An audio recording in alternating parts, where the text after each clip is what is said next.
Pemirsa, kita masih membahas berkaitan dengan 2 tahun pemerintahan Presiden Joko Widodo dan Ma'ruf Amin dari sisi ekonomi, dan sudah bergabung bersama kami ekonom senior Indef, ada Pak Fadil Hasan.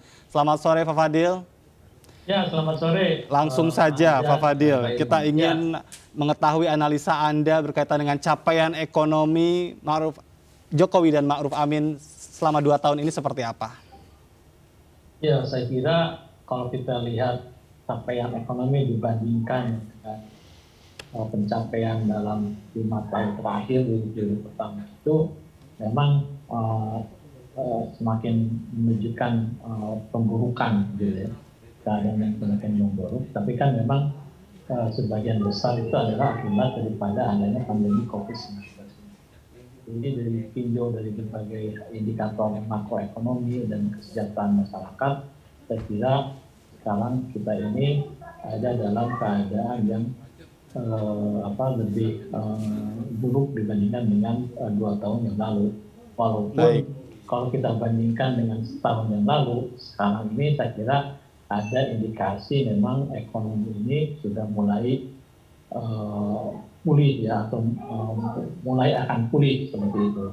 Baik, Baik. artinya rapot di periode kepemimpinan Jokowi pertama itu jauh lebih bagus dibandingkan 2 tahun terakhir ini, begitu ya? Betul, betul. Baik. Baik, Bang Fadil, mungkin terkait dengan kebijakan-kebijakan yang ada, bagaimana, apakah ini bisa dikatakan efektif gitu untuk menekan atau lesunya ekonomi? Ya, saya kira kan akibat COVID-19 ini, ya kan, hampir semua aktivitas perekonomian itu mengalami terhenti lah, gitu kan. Nah, yang satu-satunya instrumen yang bisa digunakan itu adalah dari sisi pemerintah, anggaran pengeluaran daripada pemerintah. Karena kan sektor swasta baik dari sisi produksi terganggu maupun dari sisi konsumsi, ya kan, pergerakan masyarakat juga relatif berhenti, gitu. Iya.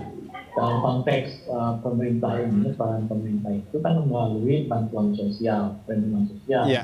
kemudian berbagai kegiatan yang terkait dengan upaya untuk menghidupkan UMKM, ya kan, Iya. relaksasi dari sisi dunia usaha dan seterusnya. Nah, tetapi itu kan tidak cukup. Baik. Ya kan, itu tidak cukup untuk bisa memulihkan perekonomian saat itu, gitu kan. Bahkan sampai sekarang ini pun kita kan masih belum pulih sepenuhnya dibandingkan dengan keadaan 2 tahun yang lalu. Nah, kalau berbicara tentang pemulihan ekonomi, kita tahu kan sebetulnya kan ada angka di mana pertumbuhan ekonomi kita ini bisa mengeluarkan Indonesia dari resesi. Itu terjadi di tahun ini. Tapi faktanya di tengah masyarakat masih kesulitan untuk juga bisa mendapatkan uang lebih, begitu kan. Sebetulnya kondisi real menurut analisa Anda seperti apa sih Indonesia saat ini, Pak Fadil? Ya, kalau kondisi kita sekarang ini, gitu kan, ada sebagian kecil yang merasakan adanya perbaikan, ya kan. Ada mungkin sekitar sepertiga itu mungkin tidak mengalami perubahan, ya kan. Tapi sebagian besar saya kira menunjukkan keadaan yang perekonomian rumah tangganya itu adalah memburuk, ya kan, kalau dibandingkan dengan 2 tahun yang lalu. Nah, jadi itu memang semuanya atau hampir sebagian itu akibat daripada COVID-19 ini. Baik, artinya klaim pemerintah ekonomi lebih baik itu untuk yang mana kalau begitu? Ya, kalau kita lihat sekarang kan ketimpangan itu kan meningkat di kala pandemi, gitu kan. Orang-orang yang bergerak di sektor finansial, orang-orang yang bergerak di sektor digital, ya kan, sektor-sektor yang memang justru permintaannya itu semakin meningkat di kala pandemi COVID, itulah yang kemudian merasakan adanya perbaikan atau peningkatan perekonomian yang lebih baik. Tapi itu kan hanya melibatkan sebagian kecil daripada masyarakat kita.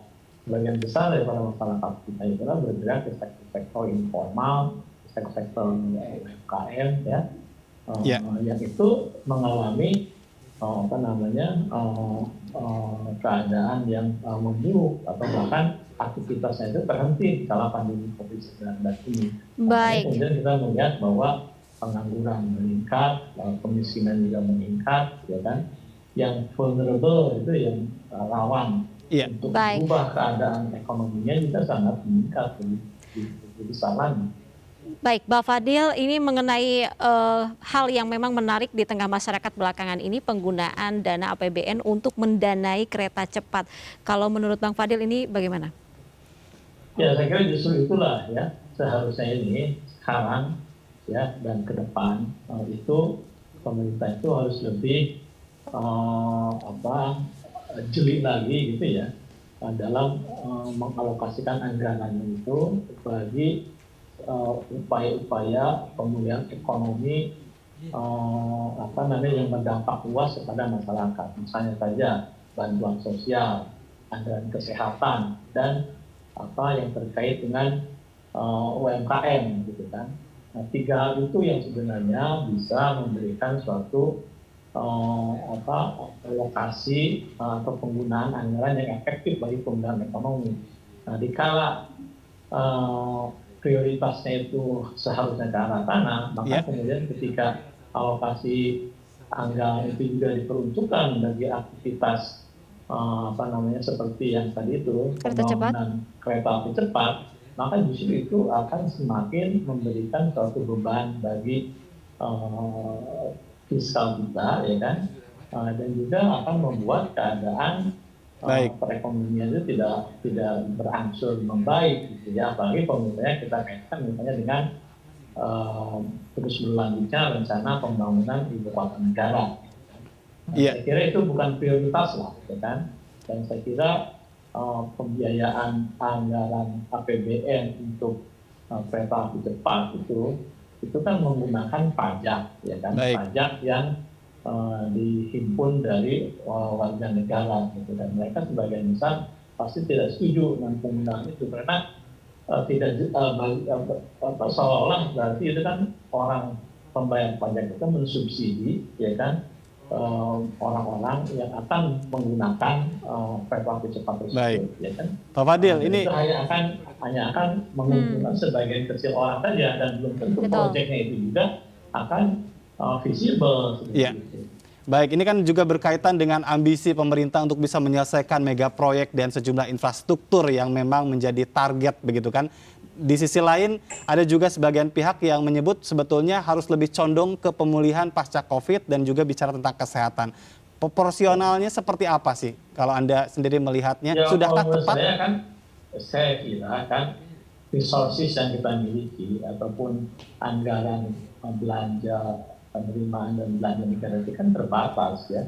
Kita tidak memiliki suatu privilege ya, memiliki anggaran yang melimpah ya. Bahkan sebenarnya kan kalau kita dari sisi kapasitas fiskal kita ini, ya kan kita tidak mampu kita membiayai proyek-proyek mega infrastruktur itu, apalagi itu dibiayai oleh utang, ya kan? Iya. Pembayaran interest ya, bunga utang itu sekarang itu sudah mencapai 20% daripada belanja pemerintah pusat. Itu sudah proporsional atau ada peringatan itu, khusus? Justru itu saya kira karena keterbatasan anggaran yang kita miliki, ya kan, dan resiko fiskal yang kita hadapi di tahun-tahun yang mendatang, maka anggaran itu harus dialokasikan kepada aktivitas-aktivitas yang betul-betul menyentuh kepentingan rakyat banyak, ya. Apalagi sekarang kita ini masih menghadapi pandemi, ya. Pandemi ini kan belum selesai sebenarnya. Dan kalau misalnya anggaran itu dialokasikan kepada kegiatan-kegiatan atau proyek-proyek infrastruktur itu nanti kan pasti akan diambil dari berbagai keperluan atau anggaran sektor lainnya, gitu kan. Nah, itu yang saya kira harus kita pikirkan baik-baik. Baik, Bang Fadil, ini kita berbicara mengenai kebijakan. Salah satu yang menarik perhatian saya adalah mengenai Undang-Undang Minerba. Dan ini merupakan andalan gitu pemerintah untuk menggerakkan perekonomian Indonesia. Tapi kabarnya undang-undang ini justru tidak maksimal. Ya, karena Undang-Undang Minerba itu ya prosesnya pun tidak transparan. Kan? Dan itu saya kira banyak didorong ya kan melalui lobby para pelaku usaha di sektor tersebut gitu kan. Dan saya kira kemudian kalau kita lihat berbagai insentif yang diberikan oleh pemerintah ya terhadap para pelaku usaha di sektor itu justru memberikan suatu dampak yang merugikan bagi keuangan negara itu sendiri, bagi penerimaan negara dari sektor penerimaan negara bukan pajak itu, karena kan itu di situ kan diatur bahwa para pengusaha batubara itu minerba itu tidak harus lagi membayar royalti yang itu sementara merupakan salah satu sumber penerimaan negara bukan pajak yang cukup besar gitu. Iya. Pak Fadil, ini kan di tahun kedua ini ada kementerian baru yang diharapkan bisa mendorong investasi. Dari kacamata Anda, investasi kita ini sudah berjalan, apalagi dengan adanya Undang-Undang Cipta Kerja, gitu, yang juga digulirkan oleh pemerintah. Ya, kalau menurut saya, Undang-Undang Cipta Kerja ini ya salah satu upaya yang memang dibuat oleh pemerintah untuk bisa menarik investasi. Tapi kalau menurut saya juga dari berbagai sisi, itu kan menimbulkan kontroversi ya, karena kemudian mengorbankan berbagai kepentingan lainnya, misalnya kepentingan daripada lingkungan, kemudian juga yang terkait dengan ketenagakerjaan, ya kan. Sementara saya kira persoalan utama di dalam investasi kita ini, kalau kita berbicara dengan para investor itu atau calon investor itu masalah korupsi ya.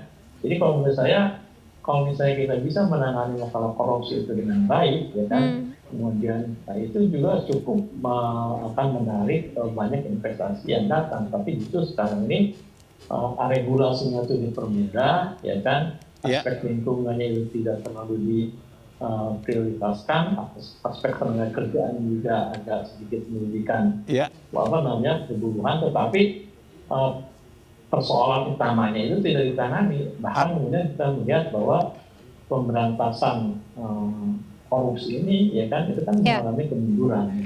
Baik, Bang Fadil, mengenai juga ini mengenai tax amnesty, apa kabar sebenarnya pemberlakuan tax amnesty saat ini?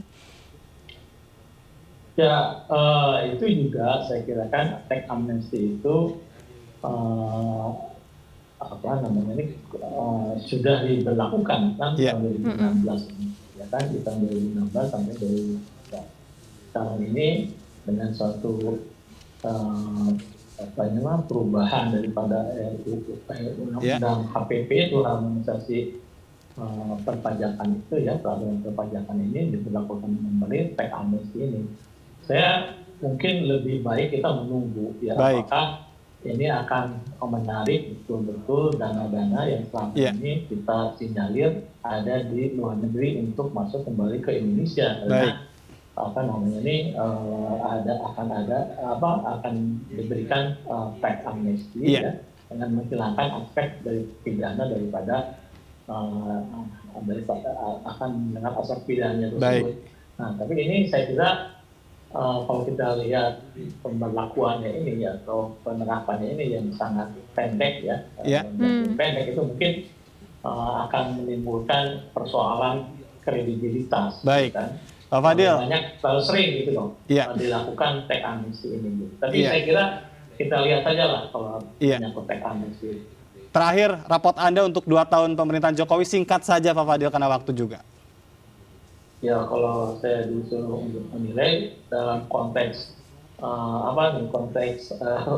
nilai ekonomi, nilainya berapa? Maksudnya kalau misalnya nilainya kalau dari 0 sampai 10 atau nilai A sampai D gitu kan.